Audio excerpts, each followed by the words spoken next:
XR 시장 확대를 주도하고 있는 메타 퀘스트의 카메라 모듈용 FB12의 탑재량이 지속적으로 증가하며 XR 시장 확대의 가장 큰 수혜를 받고 있는 뉴프렉스.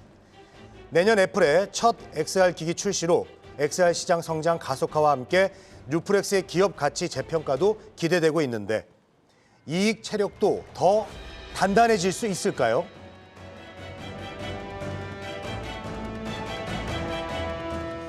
네, 오늘 주인공 뉴플렉스입니다. 최근 주가가 상당히 견조한 흐름을 보여주고 있는데요. 정진희 캐스터 어떻습니까? 네, 지난 10일 애플이 XR 헤드셋을 내년 4월에 출시할 것이란 전망이 나오면서 뉴프렉스의 주가가 5거래일 연속 상승했습니다. 뉴프렉스는 카메라 모듈용 FP12를 생산하는 업체인데요. 경쟁사들이 사업을 철수하면서 뉴프렉스의 시장 점유율이 확대됐고 또 XR 기기의 카메라용 FP12 수요 증가로 수혜를 입을 것으로 전망됩니다. 그리고 애플이 XR 기기 시장에 참전하게 되면 관련 시장이 급성장할 것으로 예상돼 뉴프렉스에 대한 기대감이 더욱 커지고 있습니다. 네, 잘 들었습니다. 자, 윤여민 팀장님, 메타버스 얘기는 계속해서 나오고 있습니다. 최근에 계속 나오고 있는데, 자, 관련주들 그 중에서도 이제 뉴프렉스 오늘 얘기를 하는데 이거를 좀 더 주목해 볼 필요가 뭐가 있을까요? 일단은 지금 XR 이제 뭐 확장 현실이라고 볼 수 있을 것 같은데 네네. 사실은 이제 애플이든지 메타 같은 이제 글로벌 IT 회사들의 어떤 참전이 좀 예상이 되고 있죠. 내년에 그러다 보니까 뭐 디스플레이 섹터 쪽에 약간의 어느 정도 수혜가 예상된다 볼 수 있을 것 같고, 특히 여기 또 기판 관련된 종목들까지도 같이 좀 움직일 수 있는 부분이 있지 않을까 좀 생각을 하는데요. 네네. 일단 뭐 동사 같은 경우는 올해 좀 실적이 상당히 좋습니다. 뭐 매출액 같은 경우는 전년 대비했을 때 뭐 44% 증가를 하면서 한 2,500억 정도, 영업이익은 1,200% 증가하면서 206억 정도가 좀 예상이 되고 있는 상황인데요.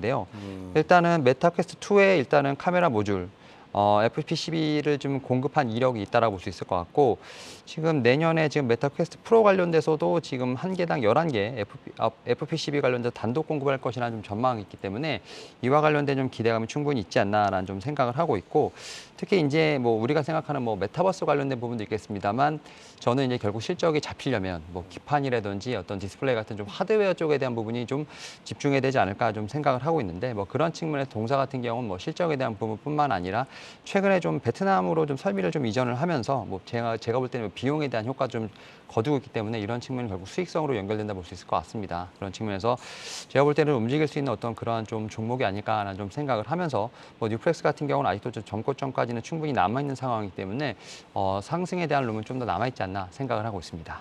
네, 자 윤여민 팀장님도 이제 뉴프렉스에 대해서 상승 여지가 아직 남아 있다라고 얘기해 주셨거든요. 자, 그렇다면은 정진희 캐스터, 이 증권사들은 어떤 의견들을 갖고 있습니까?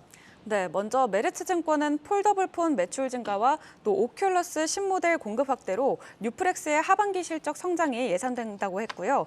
또 배터리용 FP12는 올해 연말 기준 수주 잔고 3천억 원이 예상되고 내년 전체 매출 내 10%를 차지할 것으로 내다봤습니다. 그리고 키움증권은 XR 시장 확대로 뉴플렉스의 중장기 수혜가 지속될 것으로 전망했습니다. 네, 자 메리츠증권과 키움증권의 증권사 의견도 살펴봤는데요. 최민수 PB님. 예전에 이거 얘기 한번 하셨잖아요, 맞죠? 예전에 특징주 코너에서 뉴프렉스 한번 언급하신 적이 있는데 이 시점에서 그때와는 좀 다릅니다. 이 시점에서는 또 어떤 의견을 갖고 계신가요? 일단 뭐 XR 기기 출시에 대한 이제 기대감이 본격적으로 이제 반영이 시작되지 않을까 그런 말씀을 드리겠습니다. 사실 이 회사 같은 경우는 재작년만 봐도 이제 100억이나 30억대 적자를 기록했는데 올해 3분기까지만 해도 한 150억대 흑자를 좀 기록할 정도로 FP12 회사들이 좀 만약에 좀 사양 산업이 됐기 때문에 경쟁이 좀 많이 치열했던 부분이 있는데 이 부분들이 좀 경쟁사들의 철수라든지 말씀드렸던 그리고 XR 기기 출시에 대한 기대감, 그리고 말씀드린 하나 더 있는데 구글 폰, 픽셀 폰에 대한 또 FP12 공급도 있고요.